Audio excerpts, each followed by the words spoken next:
Hi everyone in the Port Macquarie area, it's Adam here from Real Schools. This is just a quick video to follow up with all those fantastic people who attended our Restorative Practices 2-day teacher training recently at St.Joseph's in Wauchope. And I guess what I wanted to do first of all is just remind you of the content of the day, or of the 2 days I should say. And so where we started was the idea of putting our restorative goggles on and really starting to view the world and viewing our students' performance and behaviour, and I guess also what the purpose is of our schools through a very restorative lens.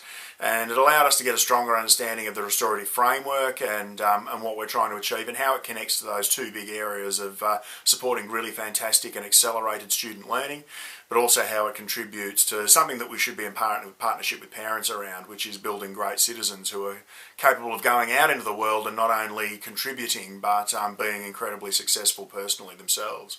In the second component of day one, we really looked hard at what are the details of that framework. So the key parts of that, I guess, are first of all those operating domains. So thinking a lot about viewing your own practice through that frame and saying, am I being a with teacher?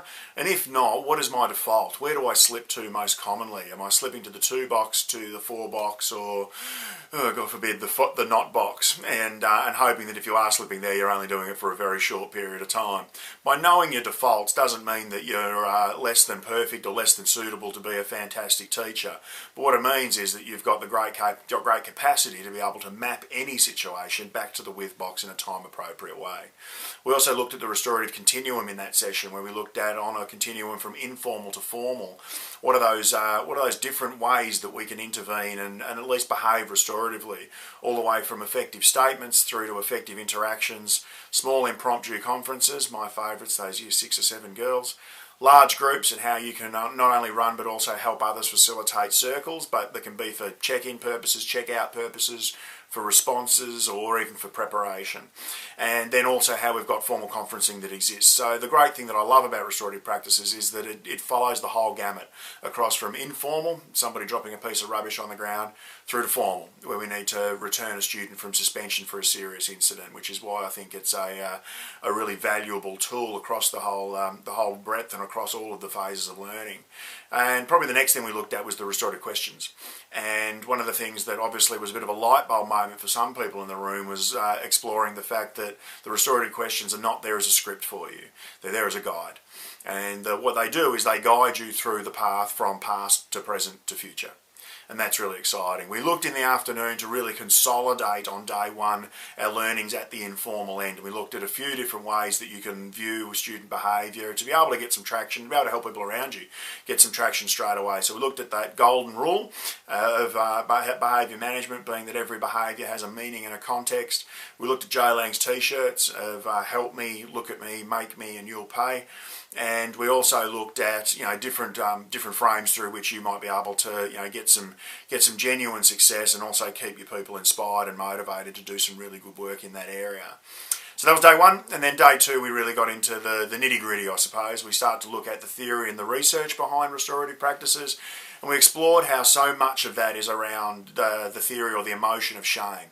And what we're trying to do is not shield our young people from shame, but to allow them to experience it as our fundamental social regulator in an environment that welcomes them back, that values them, that rejects the sin but loves the sinner. And so what we're trying to create is that environment where they can be exposed to shame, but they can feel it in such a way that it changes behaviour rather than have them feeling that there's something wrong or malfunctioning around them. And so once we got that organised, we then looked at our formal conferencing, and we ran our role play, and we had some incredible acting happening in the room, and the occasional feeling that perhaps people have missed their calling and opportunity for an Academy Award. But we did have a bit of fun with that, and but it was a really great example through the rock throwing demo of exactly how a really serious situation can be handled restoratively in much the same way that a really informal or almost nothing situation can be handled restoratively too. And so that's available to you as well, and you can get in touch with me if you do need to run a formal conference to be able to get a little bit of support and a little bit of pointing in the right direction to get that done. So that's some of the content over those couple of days, but to be honest, the scenes that you can see on the screen now are far more important than any content I presented. It was about the dialogue that you had on the day. It was about the way that you worked together. And indeed, it'll be working together that will allow you to get some sort of traction with restorative practices in your school. It won't improve. Restorative practices won't get hold in your school without dialogue and without the opportunity for teachers, much like in those videos we looked at, for teachers to sit in small groups and really discuss practice. And when they do that, you really find that you're starting to get somewhere. So a little reminder there that if you are looking to develop something of a restorative practices partnership, that we're really excited to be working with you. Then and Real Schools is sitting there with our engines fueled, ready to go, ready to work with you the second that you're ready to talk. But more importantly than that probably is to make good on your 15-second commitments. So the end of this video is your commitments about what you said you were going to do after the training, and I hope that serves as a really fantastic reminder that you need to get something out of the day with action and not with thought. So I really hope it was a valuable experience to you. Stay in touch, let me know how you go with it, and all the very best for embarking on the restorative journey for your school. It's a really exciting one. You're going to get somewhere. Bye for now.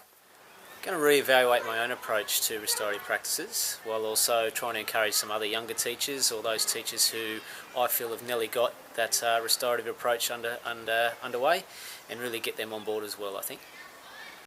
I'm going to start involving restorative practices in the way I deal with kids, and I'm going to especially concentrate on the very difficult ones, because I think that's the ones that are most challenging and the ones I can use later to guide other teachers that direction. So in my leadership role, I'd like to take those practices back and involve the teachers in especially the difficult conversations.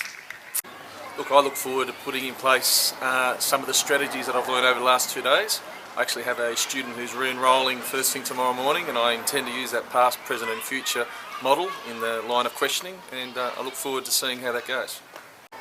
I'm going to talk to my principal and try and convince him that our school needs this, and also I'm going to work out which students in my class, which shirts they're wearing. I think one of the first places is maybe to start with a friendly image of the school. There's some simple little things we could do with that on promoting ourselves as being friendly.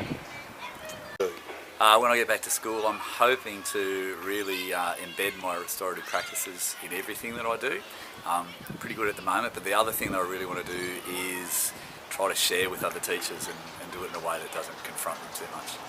I think go back to school. First of all, sit and think as a group.